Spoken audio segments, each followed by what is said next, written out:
Em 2013, quando a gente teve aquela virada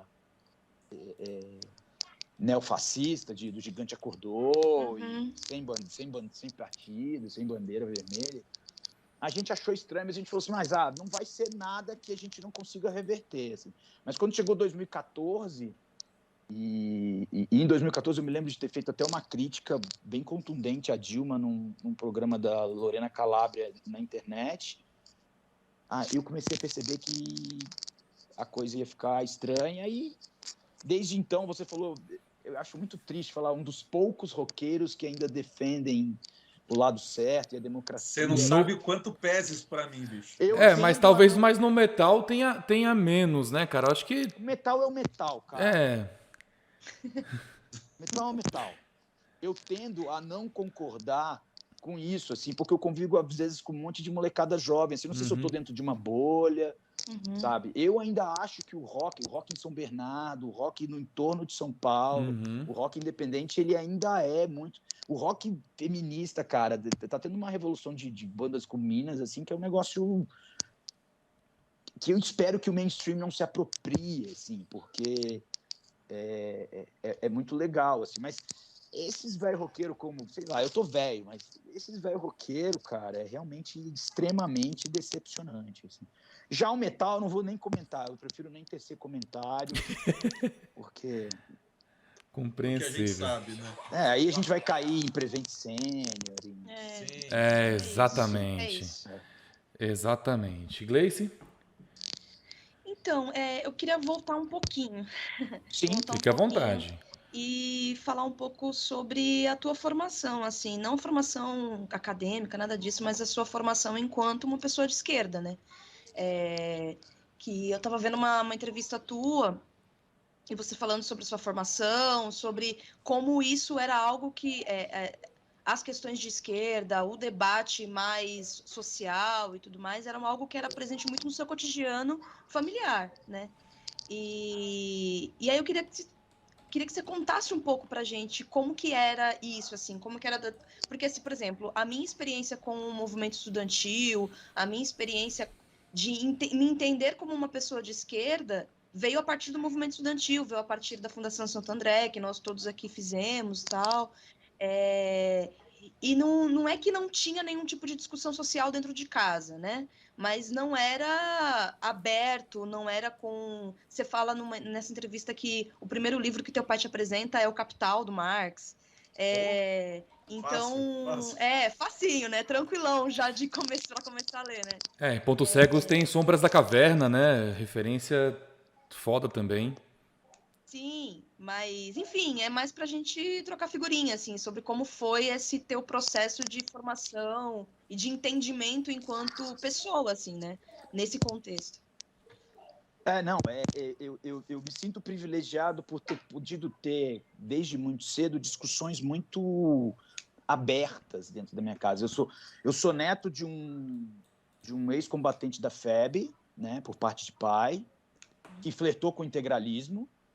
Né? Sou filho de um cara que viveu boa parte do tempo no Rio e fez parte do movimento estudantil até um dado momento que os amigos começaram a sumir. E o meu avô falou, some para o Espírito Santo, que senão quem some, depois quem vai sumir é você. Ele tinha um enfrentamento com meu pai, mas ele perdeu também, como eu perdi meu pai muito cedo, ele também perdeu o pai muito cedo num acidente de carro. E eu acho que ele e o pai, meu avô e meu pai, já tinham discussões de diferenças muito fortes. Meu pai estava muito ligado ao movimento estudantil, à esquerda, durante o golpe de 64. Imagino que devia ser uma batalha. Nossa, com certeza. Para um avô que flertou com o integralismo. Né? E dentro da minha casa, meu pai, até no fim da vida, ele deu uma endireitada, foi se tornando... Acho que no Espírito Santo é muito complicado, e aí a gente vai falar de roqueiro velho. Meu pai gostava de rock, e ele deu uma endireitada, mas ele não deixou de querer me informar. Eu costumo dizer que dentro da minha casa, a minha mãe era uma artista plástica, formada também na Federal do Espírito Santo, meu pai era bancário, então a gente tinha esse balanço de um ex-esquerda que veio da base dos bancários, que o pai fundou os Rural Banks pelo Brasil, e a minha mãe que era aquela esquerda universitária e sonhadora e utópica, então a discussão era muito forte. E eu costumo dizer que eu li, hoje não mais, mas eu costumo dizer que eu li mais na minha infância do que eu vi música, por conta de estar dentro da minha casa, assim.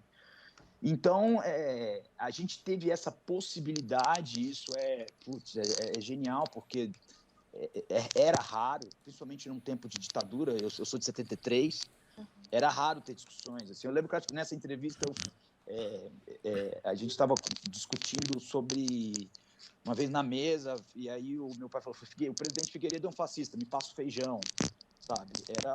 Era isso, e a minha mãe rebatia, falava, mas e aí como é que a gente procede, como não procede?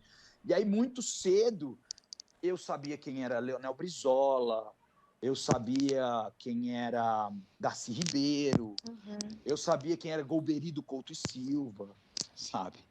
Eu sabia quem era Geisel, quem era, sabe, Vladimir Herzog. Não era nem adolescente, eu já tinha contato com essas histórias e com esses fatos.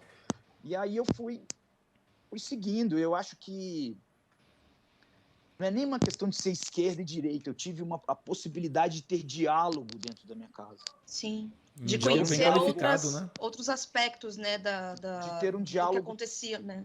Exatamente. Eu não tinha, a gente não tinha só o Jornal Nacional ligado dentro da casa, sabe? Entravam livros. Meu pai era um cara do bar, das ruas e tal, e no tempo no Espírito Santo existiam o começo dos grupos de extermínio do Espírito Santo, que são famosíssimos, a Lecoque, etc. O caso Araceli. Eu falo numa música sobre o caso Araceli, que quem me contou sobre o caso Araceli foi meu pai.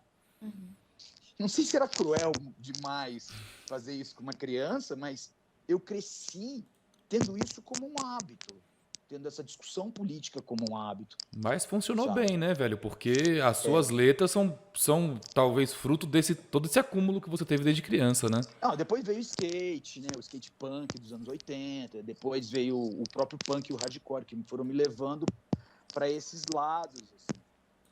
Então, foi muito natural para mim. Eu fico muito assustado com os meus amigos de Goiânia, por exemplo, que os caras falam, cara, eu fui descobrir o que era socialismo, Karl Marx e ditadura já na faculdade. Que loucura. Não tiveram essa informação nem no colégio, sabe? Enfim, eu tive muito en passant, mas eu chegava em casa para almoçar e era a conversa do almoço. Era a conversa do almoço, a conversa do jantar. E eu morava com a minha avó, ainda tinha minha avó, que já era um outro... Era um partido político com muitas tendências, eu diria, a mesa de comida da minha casa. Era quase um congresso do PT. E tinha a minha avó, que era professora nos